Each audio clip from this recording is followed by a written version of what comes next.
막장에 빠진 대한민국 노부부. 요즘 대한민국 노년층에서 황혼 이혼도 급증하지만 조론도 대세라고 합니다. 조론? 법적으로 부부이지만 각자 삶을 사는 거라고 합니다.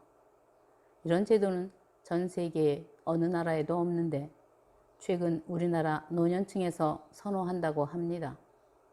결국 막장 드라마처럼 막장 인생을 사는 겁니다. 앞서 말했듯이 막장이라 함은 인간 관계를 왜곡되게 비틀어서 결국 파국으로 가게 하는 겁니다.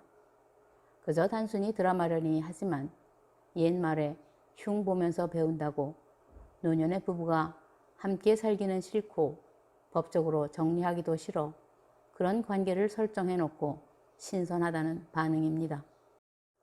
자식을 둔 부부가 법적인 정리를 했다 해도 부부가 아닌 것이 아닙니다.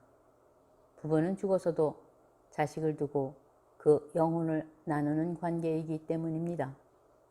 그런 자식을 위해서 법적인 관계만 유지하고 각자 제멋대로 살겠다는 것은 결국 자식을 고통스럽게 할 뿐입니다.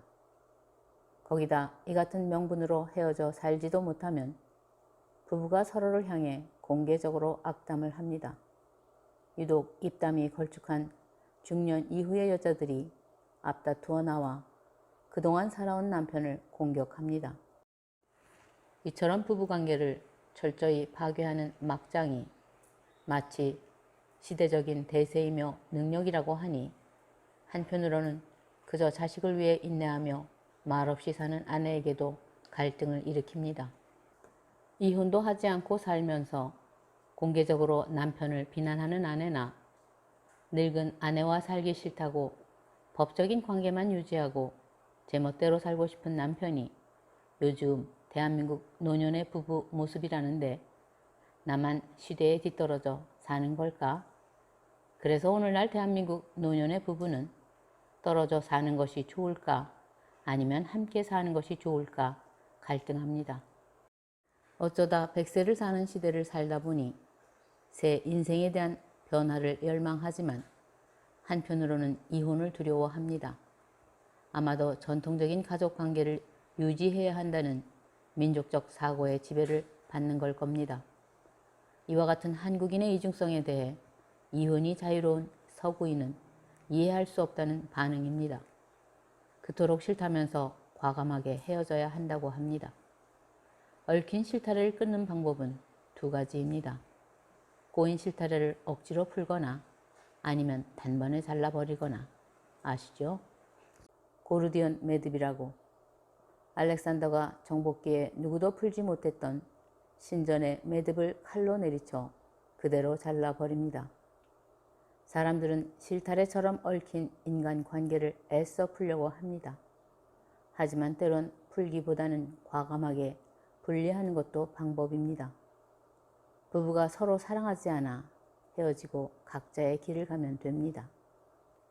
사실 하나님은 창조 당시 부부 한 몸이 되라고 하셨지만 유대인은 이혼 증서만 써주면 이혼할 수 있다는 확대 적용을 해왔습니다.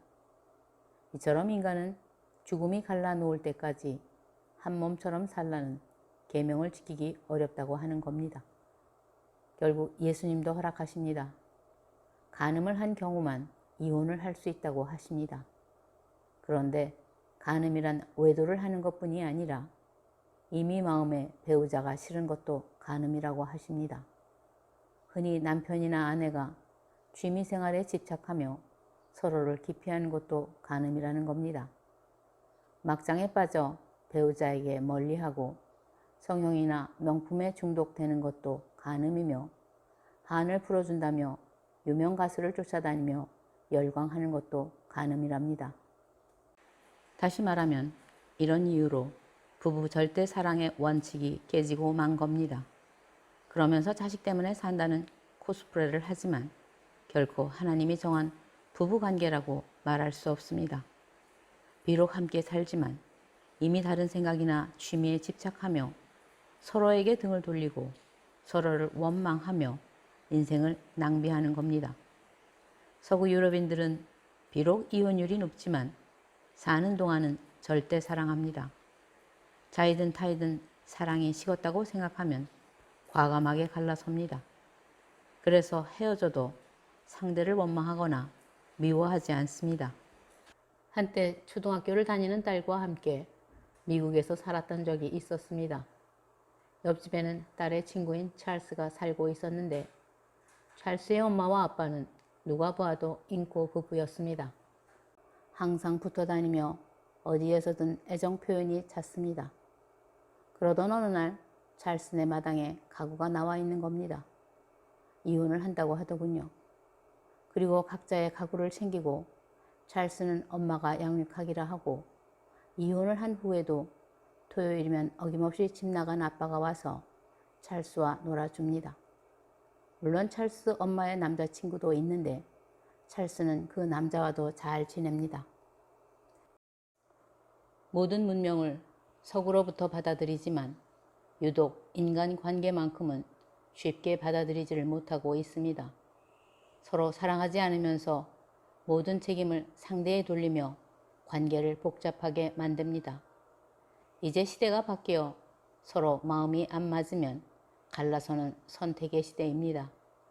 쿨하게 헤어져서 각자 사는 것이 오히려 서로 붙어서 원망하는 것보다 낫다는 겁니다. 졸은 임내하며 별거를 하면서 법적으로 묶여 있으면 자유롭게 인생을 다시 살지도 못하고 자칫 간음이 되는 겁니다. 물론 검은 물이 팥불이 될 때까지 사는 것이 가장 행복할 겁니다. 그러나 100세 시대에 서로를 원망하며 노년을 보내는 것도 결코 바람직하지 않습니다. 이제 어떻게 사느냐는 의미가 없습니다. 어떤 마음으로 사느냐가 중요합니다. 더구나 환갑을 넘긴 부부가 함께 하든 떨어져 있든 의미가 없습니다. 이유는 살 날이 산 날보다 적기 때문입니다. 하나님은 협력하여 선을 이루라고 하십니다. 그래서 아내이며 어머니라는 자리에서 세상 소리에 휘둘리기보다는 하나님의 소리를 듣고 가족을 향한 사랑의 실천을 하면 어떨까요? 사실 세상 복잡하다지만 한 사람만 원칙을 지키면 가족 모두가 구원을 받을 겁니다. 구원은 오로지 하나님의 영역입니다. 어느새 죽을 날이 가까운 노인이 되었으니 사람의 말보다는 하나님의 말을 들어야 하지 않을까요? 감사합니다.